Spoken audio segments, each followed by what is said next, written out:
በስመ አብ ወወልድ ወመንፈስ ቅዱስ አሐዱ አምላክ አሜን። ራህረልና ጎይታ አቦ ሁሉ አንታ ዛናይ ዓድና ነገር ጓና ያተዋ ዘደናግር ከኢላ ይርከቦም በዓልቁ ነገር ልብ ዘይብሎም ሰብ ዝዓበር ንስልጣን ካሮ ክንዚ መንሰ ይግበር ካጳጳስን ንጉስን ሬና ርህራይ ከምዘ ይግበር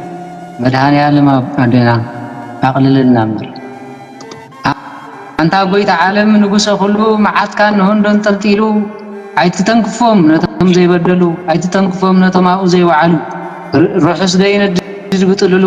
ራህረልና ዳ በሁሉ ስለ ቅዱሳን ስለቶም በመጋዝ ተኸለሉ ስለ ወላዲትካ ስለ ጻድቃን ከርተት ዝበሉ አቲኻሎም እንዲኻ ቃል ኪዳን ብትኽልሉ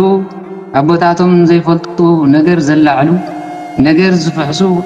ዓለት እንዳነጽፈሉ ራህረልና ጎይታ ነቶም ሰም ዘይወዓሉ ራህረሎም ጎይታ ነቶም ሰም ዘይወዓሉ